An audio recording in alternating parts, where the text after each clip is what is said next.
Oh, well, I try. Yeah. Yeah, I know. Thanks very much for taking the time. I know you're very busy, Monte, doing everything. Do you have a lot of clients at the moment who you're working with?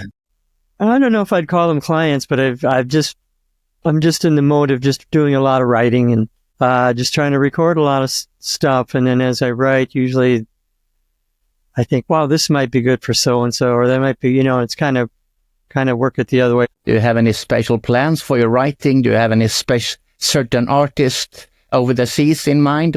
I might release a couple of things of my own. You might call it a smooth jazz kind. I'm playing around with that right now, so we'll see how that goes. But that's probably the most imminent thing.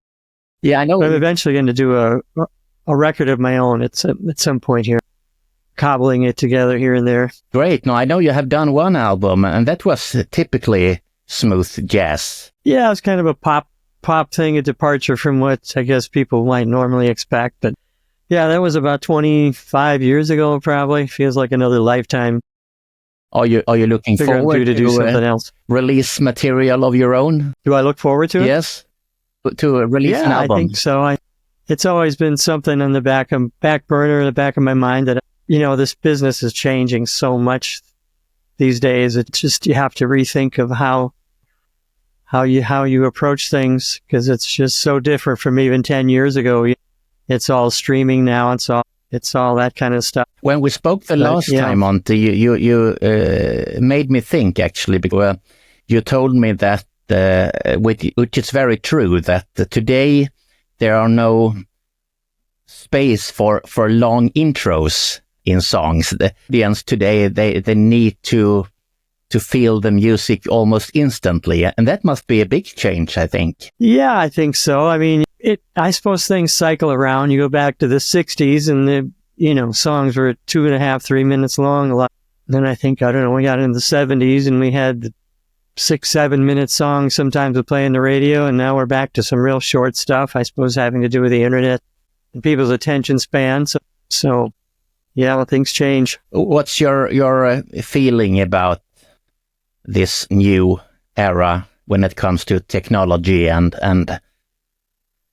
behavior for both the producer and the record buyers?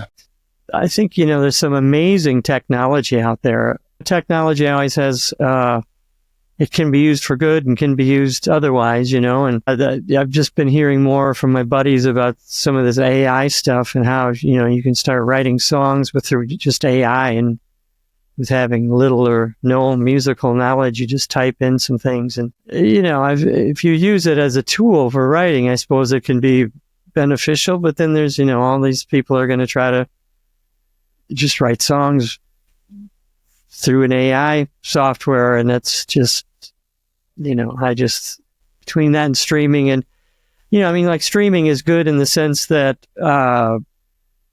people can get exposed to music they might not normally get exposed to. But at the same time, I think I read lately something like 100,000 songs are released a day, and how do you break through that wall, or whatever you want to call it? And it's just this, the challenge in the old days used to be, the gatekeepers. You had to get past, the record labels or some very influential music critic or writer, and now those walls aren't there, but now there's almost like the opposite problem to try to, make some noise and break through the crowd. Maybe we get the same discussion today with AI. So, the discussion we had maybe 30 years ago, a synthesizer and real instruments. That was also a sort of a game changer. Some people, they would not accept a synthesizer to emulating real instrument. They said it was not real music. And maybe we come into another kind of discussion now when it comes to AI. Who is the artist? Yeah, I think you're right about that. I was talking to a friend about that the other day, and how I was kind of the point I made to him, especially in the R&B world, once the Lindrums and all those came out, the budgets actually started going down, recording budgets, because they said, well, You're not going to need a live band. You're not going to need a drummer. You can do this in your house and a drum machine. And I think it is an extension of that. With all the sampling, you can get orchestrations now that are just incredible that you can play on your keyboard that are getting more and more realistic depending on the type of track you're doing. It is an extension of that, I think. I think you're exactly right. But I think maybe you, Monte, and a few other producers, let's say from the early mid-'80s, you might have a certain advantage because you were very early using both synthesizers and drum machines. So maybe there is a little advantage that you are open to new things, maybe more than other producers. Yeah, it could be. I mean, I guess you always have to try to stay open to what's coming. Try to view it as a tool and not a crutch. With some of the songs I've been doing lately, I might program the original drum beat on some drum software, but then I might have a real drummer come in and play later, once I kind of get the song sussed out a little bit. So, yeah, I mean, there's just so many ways you can put together things. Let's go back to South Minneapolis, Monte, in the, let's say, without saying too much, in the late 50s. There was a certain Moir growing up there with, did you have siblings, or do you have I have siblings? One brother, older brother. An older brother. 3 Is years he older, also yeah. into music? No, he became a financial advisor. So we took drastically different paths. Or maybe it's good, Monte. But he appreciates music. He can give you financial advices, and you can play some good music for him. You can exchange. Yes, services. Exactly. He has helped me over the years financially. So that's what I have read. Your parents were very supportive when it came to your music. Is that right? Very much. Yeah. They were always encouraging me to play. I think they were one of which was not uncommon. It's great to play, great to experience all that. I don't think from their mind they ever thought you could make a living doing it. So it was always something to fall. You should find something to fall back on. I guess who knows how you make it in this business. But yeah, we played in many bands. Started, I think my first band I was in 7th grade. What would that be? 12, 13 years old. And any number of bands that I played with, we always rehearsed at our house. And my folks were very tolerant, encouraging and tolerant. But what happened to the guitar, Monte? Because that's where you started playing the guitar. Yeah, I guess that was my first thing. I played some, and I was never that great at it. I still play, but piano and keyboards is my main. I play a little bass and guitar. If it's a simple enough thing, I can record it. But if I need somebody who can really play, I'll call one of my buddies in. But you have a rather eclectic background when it comes to influences. It's country, it's pop, it's rock, it's funk. It's very, very eclectic. Yeah, I grew up around a lot of guys who just liked a lot of different music. And I've always just liked a good song is a good song. It doesn't matter what genre. I mean, my parents, I don't know if you're familiar with the Grand Ole Opry, but, as a country, there used to be a show on Saturday nights called the Grand Ole Opry, and it was from the Grand Ole Opry Theater, or what's the theater? Can't remember the theater. But my parents used to watch it every Saturday night, so you hear that. I appreciate that. I just appreciate some classical. I appreciate pop, R&B. I mean, I just had some jazz stuff. I've had influences my whole life with different folks. So I like it, and I think a lot of musicians I know are pretty well rounded that way too. They just, whether they might be playing one particular genre, but they certainly are open and can, play some other types of music as well. Interviewed, but it's getting to be very much of a hodgepodge these days. with the genre blending and stuff. 30 years ago, everybody had you were R&B or you were pop or and now it's. It's getting to be a melting pot for some of it, as far as how you would describe things. I interviewed Narda Michael Walden here maybe 10 years ago, and he came from the same kind of background as as you do, an eclectic mix of different genres of different music, and he think it was an advantage for him to be able, when he worked with our other artists, that he wasn't stuck into a certain genre, because he could deliver a wider spectrum of music to his clients. Is it the same for you? You think that it's a good for you to have this baggage of eclectic music with you? I think it is, yeah. It opens your ears to some different things you might not normally do. And there's things I listen to, or things that I love that don't necessarily show up in the songs I write, but there's something there, you know. I mean, and when I first started hearing music beyond what my parents listened to, it was a lot of the bands that came out of the Woodstock era, the Hendrix and the Crosby, Stills, Nash and Young, and Sly and the Family Stone. I mean, a lot of those artists from that era, Santana, they really opened my ears to, you know, and I was, 12, 13 years old, I suppose. Yeah, they don't necessarily show up in like, oh, that sounds like Hendrix, but there's just a great appreciation for what's going on there. And I think it broadens your palette of tools you might have in your toolbox, or things you might be able to apply to an R&B song or a pop song if you have a little bit of some of the other genres in your head. So the early 70s and maybe mid 70s was a rather, like you said yourself, it was a psychedelic kind of time period, but it was also a very dynamic time period when music crossed boundaries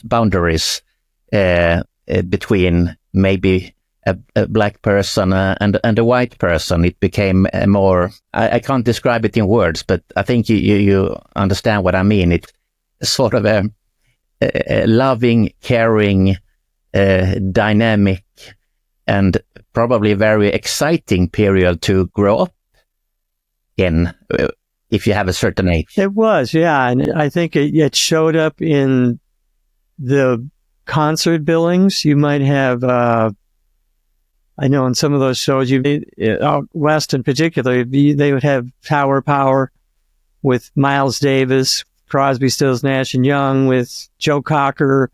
I mean, just this eclectic lineups, and the Grateful Dead, whoever, We had a station here called KQRS, which in the 70s, you might hear everybody from Earth, Wind and Fire to Hendrix to George Duke to Little River Band to, you name it. It was some Zeppelin, one song after the other could be a completely different bag. And it was, I think, we love that stuff, some just great stuff. And then, you don't hear it like that anymore. It's just, it's this or it's that, or it's, so yeah, it was a great time to grow up. And maybe you've heard, but Minneapolis didn't have much of an R&B radio station here.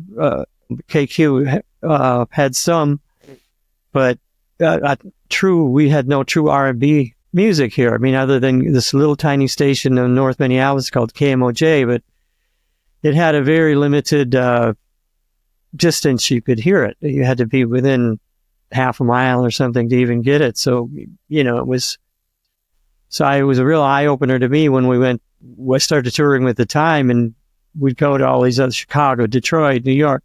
They have 2, 3 just straight up R&B stations, and it just kind of opened your eyes to, some of the stuff we didn't necessarily get exposed to as much. But as Brent says, they ask him, why, and why some of his stuff sounded that way. And I think it was because, it wasn't as prevalent on radio. I mean, it was more, there weren't as many rules because you didn't hear everything all the time. So you just kind of did what you felt.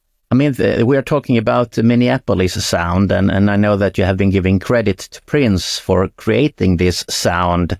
It sounds like nothing else. It's really easy for maybe a if you're a little bit into R&B or funk or soul, that you can really hear when it's a Minneapolis Sound. It's very keyboard driven.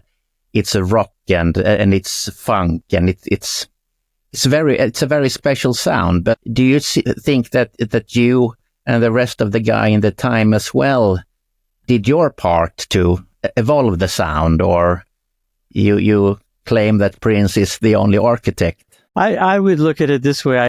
I think he was more the architect, and I think we helped build. We built on it, and some of it was our own influence. The Jammin' Lewises, the Jesse Johnsons, you go on and on. Andre Simone's, right. I think we've all helped build that sound. But I mean, Prince was really, if you're thinking of, I think of the Minneapolis Sound being, from about 1980 to 86 or something, and when it was at its peak, and it was just a lot of Linn drums, Oberheim synthesizers, rock guitar, funk guitar, and pretty not necessarily high tech recording all the time. It was just get stuff down on tape, and if it felt good, there we go. That was it. Yeah, no, it's a rather rough kind of sound. It's not the slick sound or a sophisticated sound that you and Jammin' Lewis went into later, maybe when you started producing. It was a very raw kind of sound. But I still remember that, in the early mid-'80s, everyone should sound like the Minneapolis Sound. Like, for example, in the early 90s, everyone should sound like New Jack Swing. It was the same kind of power in the sound that everyone wanted to sound Minneapolis back then. Yeah, it did seem to have quite a reach, and it definitely had quite a reach, I guess. And I think you can even stretches to some Bruno Mars stuff these days. Yes, he'll say that too. We were on the Grammys with him, and I don't know when it was, but we did a Prince tribute. We got to talk to him a little bit, and he's very appreciative of that old sound, and nice guys. In high school, Monte, you were actually handpicked by Terry Lewis, who wanted you to join their band. But they had a keyboardist, but he was not available, and then you were standing in for him, and you did it so well, so he wanted to have you as the lead keyboardist. Tell us a little bit about that story. This was back before the time, band called Flight Time, local band. At the time, it was the people you would know would be Jelly Bean Johnson and Terry Lewis. And Cynthia Johnson was singing leads of Funky Town fame. They were playing at a little club called the Nakarima, which is America spelled backwards. And I didn't know. A good friend of mine, Tom Lund, used to play with Flight Time, and we were in college back then. So Flight Time was just playing on the weekends. Everybody was going to school and doing things like that. And there's only 3 guys that showed up for the gig that night. And it was Bean and Terry and a guy named Monk. Jimmy Anderson played horn. So Terry was trying to recruit. I don't know the circumstances or why that happened, but Terry was just saying, we need some people down here because we got to play, and there's, we can't, so Tom called me, and we went down, and I sat in, and just Terry asked me if I wanted to be in the band that night, and I said, sure. So we played in Flight Time for about a year and a half. When I was first in, and when Cynthia was there for a little while, then Funky Town hit, and she left. And then we had Sue Ann Carwell, who's a great singer, who been on all kinds of, you name it. She's been on Rod Stewart, singing backgrounds, and you wouldn't believe. She was there for quite a while, and then she got a deal. She moved on, and then we had Alexander O'Neill for majority of the time I was in the band. He was the lead singer. And then it got to the point where the time was getting to begin, and Morris called everybody up, said I need to put a band together, and it was the nucleus of, at that point, Jam was in the band, and Jimmy Jam, and so it was me, Jimmy, Terry, and Jelly Bean. became the nucleus of the time. And I suppose everybody's heard the story by now, but Alex was going to be the lead singer. We had a meeting at a restaurant. Let's just say that by the end of the meeting, Prince said, well, Morris, you're going to be singing leads, and we're going to get Bean in, play some drums. And Morris says, I'm not a lead singer. He says, well, we'll figure it out. Prince had a vision. He had a sense of knowing you could do things that you didn't know you could do. And, I think we all give a lot of credit to him for many, many things. The African-American population wasn't a very big part, I assume, of Minneapolis back then. Did you get any negative kind of reactions because you joined an African-American band? Or do you know what I mean? Yeah. I never did, but it was problematic when we were in flight time. Most of the clubs didn't hire all black bands. They played we played, universities, colleges. There's a couple of black clubs in town. We played occasionally a white club. One guy, Terry, booked the band at the time, and we were trying to get into this club that was pretty popular at the time. The guy just said, well, we'd like to hire you. You sound great, but we're just a little concerned about the clientele you might bring. Pretty blatant. But so, we had problems working in town due to that factor. But I think back then there was only 8% black population in the Minneapolis area. It was pretty low. So we're on the north side. That's where most of the black folks lived. And so yeah, it was not easy for that. So I think the sights were always set on trying to do something bigger than playing Minneapolis. That was your way out, was just to try to do something bigger. I can assume it was a big difference establishing a R&B funk band in Minneapolis if you compare to start a band in the Bay Area, for example.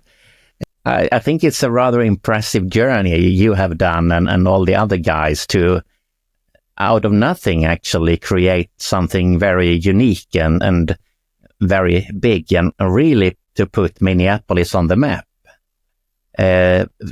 Someone like myself, I don't know very much about Minneapolis, honestly. I know it's in the northern parts of the United States. It can be winter and cold.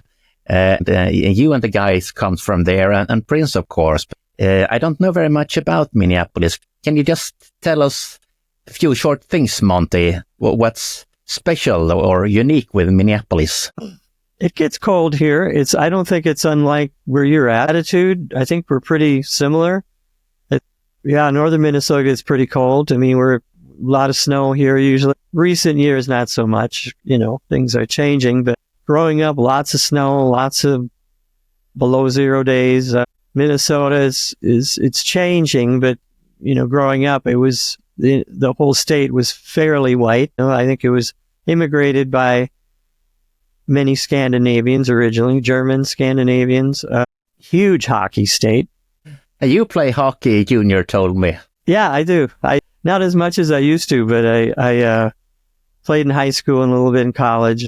Yeah, I played after that, just some leagues, just for fun and stuff with some buddies. But yeah, it's they freeze all the rinks outside in the winter's time. Skating's a big deal. Skiing's a big deal. Culturally, there's a lot going on here.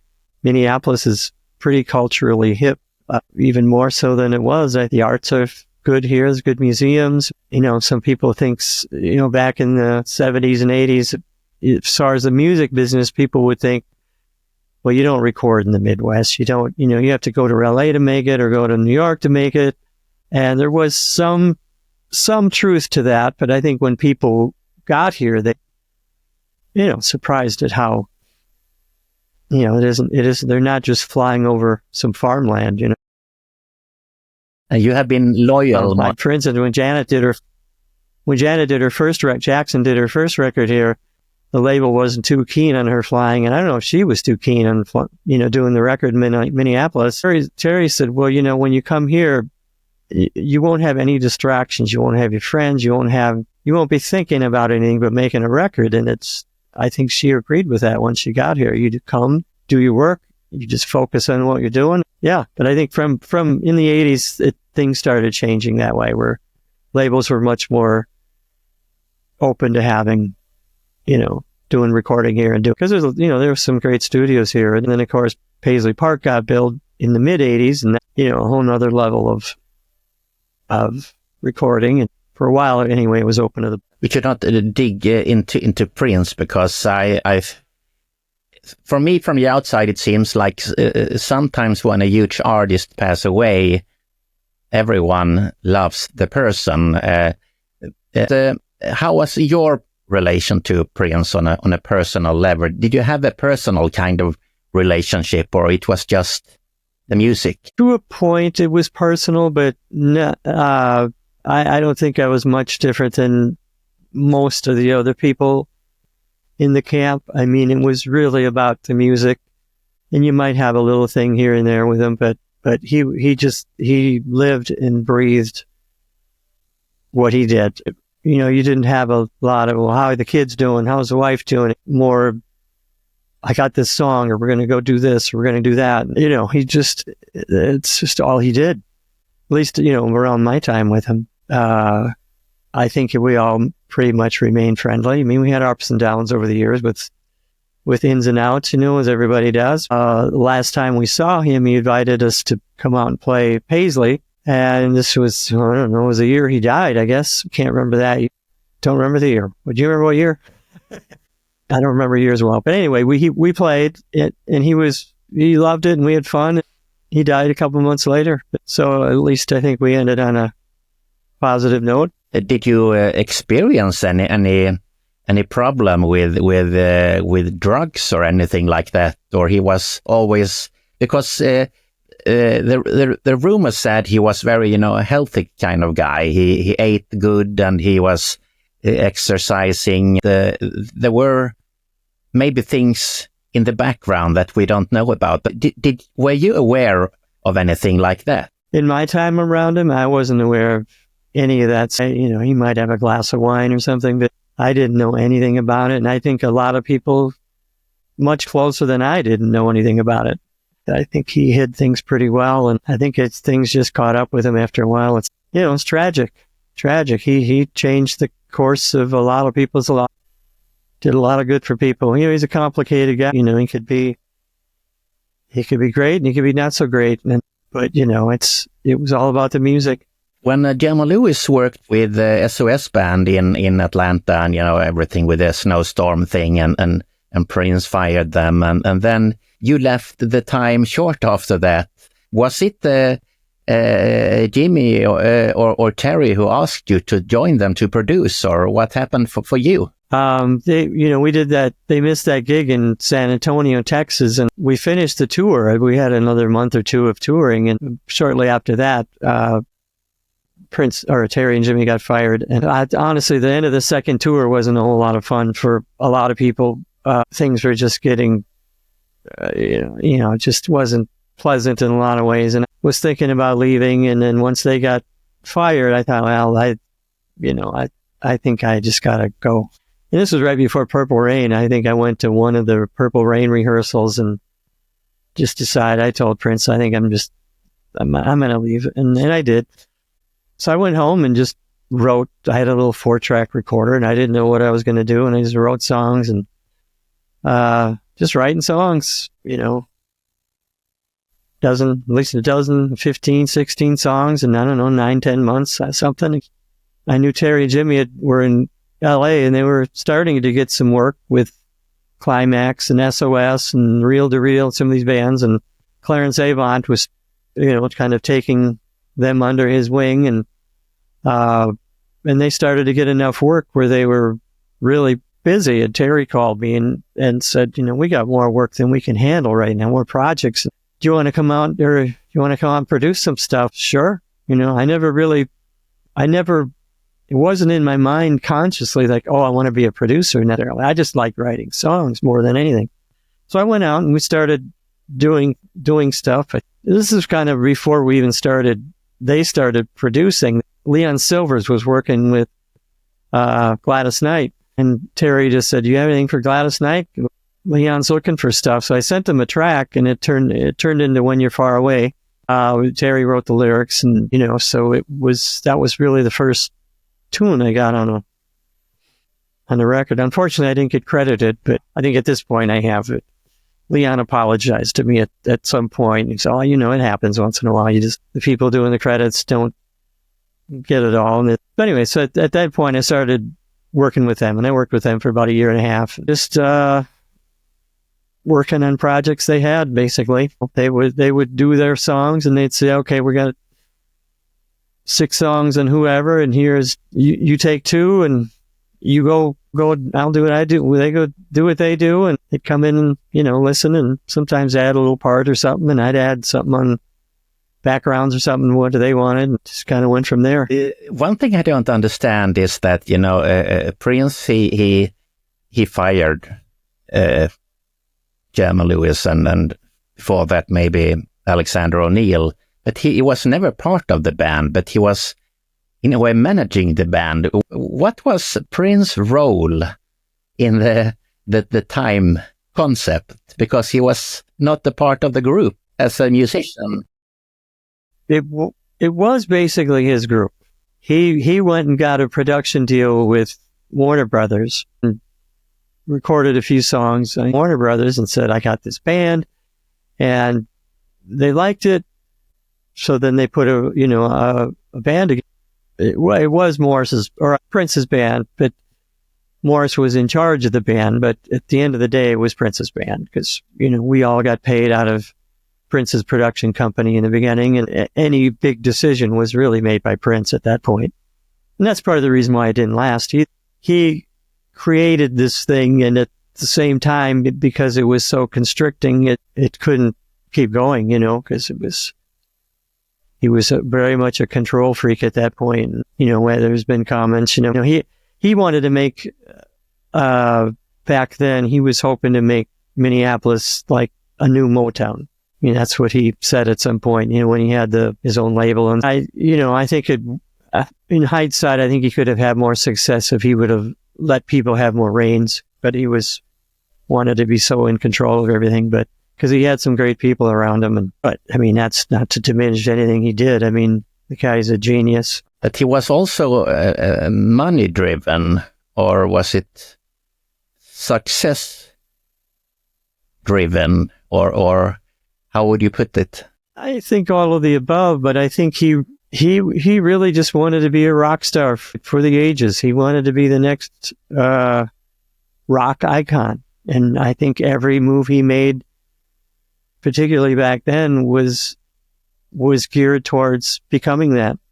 He was never not a rock star. He didn't walk into rehearsal in a pair of jeans and tennis shoes. He walked in like you'd see him on stage into the most casual situation. He lived it. It was nonstop.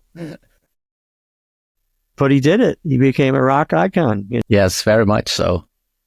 When you start working with Jimmy and Terry, when you start producing, what do you remember from the session with Alexander O'Neill when you worked together on If You're Here Tonight, for example? What was you knew Alexander from before? As far as I know, he, anyway, back then had a strong personality. Is that a good way to describe him? Yes, he did. But, I think back then he was hungry and saw this as a good opportunity because he got a record deal with Taboo, which is Clarence Avant's label, through CBS. I think we cut the tracks out at Larrabee Studios in LA, or I cut some of my stuff. I think some was cut at Larrabee, and some of the rest was cut at Creation Audio with Steve Weiss. We did all the vocals with Alex in Minneapolis here with Steve Weiss. And Alex was great to work with at that point. He just came in and he was excited to be making a record. We were excited to be making a record, and we were just trying to get it done. Back then, I think that he had one of the finest voices in the music industry back then when he was on top. I think his voice was amazing, powerful and soulful, and he had a very special kind of tone. Do you agree? Oh yeah, I think he had one of those classic R&B voices, the Otis Redding kind of, Sam Cooke kind of, didn't sound like that, but he had one of those, I think, one of those iconic type voices, and it was a gift because he could, it was just there since I'd known him. He wasn't like he worked at it religiously about it. He just had this voice. It was just there. And great. Yeah, I agree. One of the great singers of that time. Now, how do you say, in hindsight, it's a bit sad to look back on his career, how things turned out, because he deserved much better, I think. He could have been one of our greatest of all time, the new Marvin Gaye, if he had maybe the right persons guiding him and maybe less personal problems as well. So it's but we can still enjoy. That's the good thing with music, Monte. If you're here tonight and A Broken Heart came in, for example, those tracks, they still live with me. They are my upbringing, my childhood. They are part of my life. So that's a good thing with music, that it lives on. It can be immortal. Yeah, it sure is. I think we all have that in we all have our music growing up, or the music, the song we think of when we broke up with our first girlfriend. There's all these milestones that we have, right? Attributed, certain music to a certain period of our life. And I think that's the beauty of music. It just kind of makes life easier sometimes. When Jam Lewis, I come back to them because you worked together during this period. She hired them to work on her Control album. And as far as I know, her father wasn't maybe too excited about working with a couple of Minneapolis guys. But how, when you wrote, for example, the Pleasure's Principle, that was a huge hit, one of the major hits from the album. How much were you in charge of the production, or did Jimmy and Terry, did they come to you and said, we need to change that, or we need to add that, or you had your creative freedom? I pretty much had creative freedom over there. I remember I did a demo of this song, and Jam wanted to hear it. I played it. He says, "Oh, cool." That's all he said.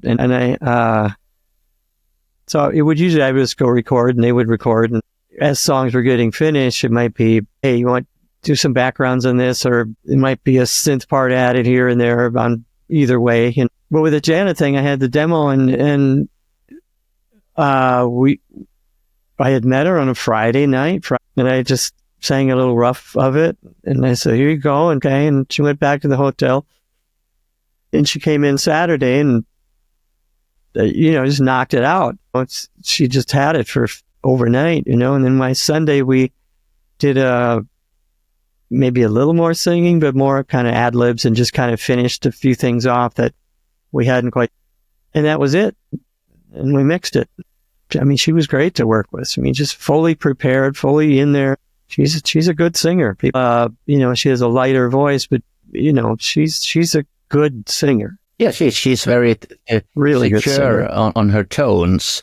Like you said, it's a very light and a sensitive kind of voice, but she's very, very on when it comes to the notes and the musicality. Oh yeah, she's hugely musical.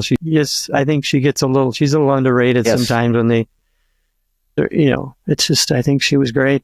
Sometimes when I ask you a question, Monte, it feels like I asked you the same question twice. It's just because we did a radio show together with Junior here a couple of months ago. So there's one thing that has amazed me all the time, and I'm still curious about it.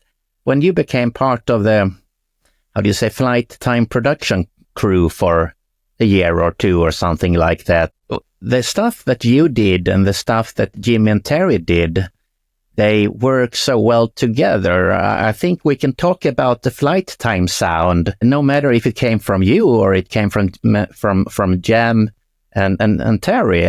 How is that possible? I don't know. I think we were both coming out of the time and Prince, and I think we had some of the same sensibilities. And I think at least that point, I felt like I was pretty tapped into R&B radio and R&B artists, and we were using a lot of the same synths. I mean, a lot of it was OB8s for bass lines or chords or bells or whatever, and Linn drums, and using a lot of the same instrumentation, really. And they had a pretty specific idea of what they liked and what they didn't like, and I think part of it I was just conscious of that, and things were going well, so it was just, I don't know, it just merged pretty well. A little bit of adapting together with your musical backgrounds, maybe. Yeah, I think so. I think I got into with those guys, and you see what they're doing and the success they're having, and I think part of it is just let's keep that going as well. Jelly Bean also. I had my own sensibilities about it. Jelly Bean also did some stuff for Flight Time. Yeah, he was there quite a few years, actually. He did Black Cat for Janet. Right. He did, whatever they were working on. He was contributing production or some writing or something. I mean, Bean's an incredible talent. The main setup of the time is that one keyboardist or two keyboardists in the time? Yeah, it was two. It's two, yes. Me and Jimmy Jam. It was just kind of the same way Prince had his thing, with Lisa and Matt. He kind of had a similar. So you similar thing. When Jam was there, he was the band leader, or when he wasn't there, you were the band leader, the musical director, or how did it work in the group? When Jam was there and we had all the original guys, it was, at the end of the day, Prince was the musical director, honestly, in the early days. And when we got back together for like the Pandemonium record, and that, I mean, it was Terry and Jimmy were more at the helm with the overall goings-ons. But with Jam and I, I think we complemented each other well. Jam would do the synth bass stuff, and he's one of the best I've ever heard in my life, R&B synth bass. And I tended to do piano, horn parts, and melody some chords. soloing. And so I think we complemented each other well and played to our strengths, Why did you stop working together with Flight Time? They moved to LA. Was that one of the reasons that you pursued a career of your own? No, it was more, they didn't move to LA till later. We just started having some difficulties, you might say. I was wanting to do more outside projects and more, without getting all the nitty gritty, but we just having more differences, and I just decided I just wanted to get out. So I did. It took me a while, and just ended up producing a lot of stuff on my own, which I really enjoyed. I did Deja and Junior, of course. We did some songs, and Denise Williams, a whole bunch of people. Things happen, and you move on, and you just keep going wherever you feel like. You seem to be a man of integrity, Monte. That it's important for you to stay true to your heart in a way, that if something doesn't feel good for you, you can either fight for it, or you can leave it and move on with something on your own. Has that always been a part of your personality to stay true to your legacy? Yes and no, maybe. I think I sometimes have stayed in situations too long because, I feel like I'm a pretty loyal person and really want to, kind of a team guy, But at the same time, if things aren't feeling right for a long enough time, then it's, I don't necessarily know where I'm going or what I'm going to do. And it feels like, I got to do something different than this because this is not feeling so good to me. But it usually takes a long time. I think that's true of anybody in the business. There's no map to this business. You just do what you hope feels right at some point. Sometimes it works, sometimes it doesn't. Just keep going. Like I say, there's no manual for this bit. Well, when this happens, you should do that. And you kind of have to have this belief somehow that, well, somehow this is going to work out. And, those little dreams you got in the back of your head that, well, we're going to hopefully keep moving towards those or continuing those or whatever it is. I interviewed Tito Jackson, the late Tito Jackson, a few years ago, maybe 10 years ago. Time flies. It took him almost 40 or 50 years to record a solo album. And I asked him why, and that he said to me that it was because his family was his priority.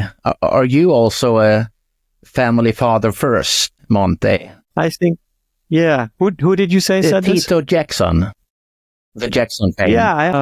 Yeah, I'm a pretty big family guy. I like to, I left the time, 4 or 5 years ago, and to get off the road. Part of it, I just had enough of the road, but I did want to spend more time with family and that. So yeah, it's both. I want to do another record, and I'm working at it. Sometimes it's just circumstances.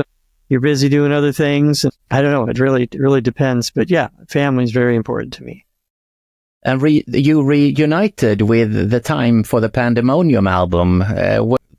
Did someone call you, said, Monte, it's time to come back? Or what happened? Yeah, Terry called and just said, it looks like we've got some opportunities here. And, would you consider coming back? Where I guess everybody, Bean and everybody else, Jesse, and let's do this one more time. We're getting older and da-da-da. And, so we did. And then you continued. Yeah, we did it, and we went through it one more time. We had difficulties again, like we normally do, and that's just the way bands are. So, we've known each other a long time, and I don't know if I look at this wrong. When I look at clips of the time on YouTube on the large venues, it's often Jam playing keyboard, and you're not there. I don't know what that. No. Maybe I'm just not showing up on the camera. So it's not something like could be that they join in certain occasions, and on the small gigs, you are playing the keys. No, anytime the originals have gotten together, I've always been there. But I think sometimes on some of these shows we've done, I don't know if the camera's going the other direction, and you don't see me sometimes, and that's just the way it is. But every time the originals have been doing things, I've always been there. Have you had work all the time since you left Flight Time Production until Pandemonium, and after that, have you been occupied all the time with work? I've always been writing since then. I've had some ups and downs in my life, and divorce, and things like that happen. And there are periods of time where I wasn't as busy, but I've always written music. I've always played music, but some years I haven't been as high profile, or I've been out there as much. But sometimes there hasn't been as many opportunities, and that's just kind of normal in this business. It's up and down for most of us. I've always been steady in what I do. You have those royalties still coming to you from those maybe early classics that can give you a decent living. Yeah, fortunately, yes. Yeah, things have gone well, and I'm still working and still doing things. It's just a different approach these days, with streaming and everything. It's different when you were with, the record labels and stuff, and they would hire you, and there's still some of that, but it just seems like there's less of that going. So now people are, recording and owning their own masters now, and which I've been doing. And, that just it's a different paradigm than what it used to be. So I think everybody's trying to just adjust to it, to a different way of trying to earn an income in this business. Are you running a label of your own, Monte? I have a small label. So far it's just been for me, my own stuff, which is typical of many people I know these days. So, yeah, so it's just working and looking for the opportunities, and I'm having just as much fun, if not more fun, or it's been more fulfilling, I think, than it's ever been. back in the day, you're just flying by the seat of your own. I feel like I'm a lot more intentional with what I'm doing now. And I don't know, it just feels good. I'm in a good place in my life. It feels like you are on a good place in life right now, that you can maybe and be grateful of what you have experienced and what you have done over the years, and maybe have less stress when it comes to deliver things. I think there's some truth to that as you get a little older. I mean, and I can be more intentional with what I'm doing and what projects I want to do and what songs I'm trying to write. It does afford, I feel like I am afforded a little more of that freedom right now. It's just to be able to do that. And, I can pick and choose a little more what I want to do and what I want to work on. And that's a nice place to be at. Your name, Monte Moir, is that a European kind of heritage in you, or? Scottish. I have some Scottish in me, but I think I have more Norwegian and Swedish than anything. Wow. My grandparents were Swedish, Norwegian. I think more Norwegian than Swedish. But yeah, a little bit of German, some Scottish, but mostly Scandinavian. So. Great. That's good to know, Monte. You are always welcome over here anytime to Sweden. Thank you. It's always a true pleasure and a blessing talking to you, Monte. You are an amazing producer, songwriter, and a very warm and nice person. So it has been really an honor for me to talk to you. Well, thank you so much. I appreciate you having me.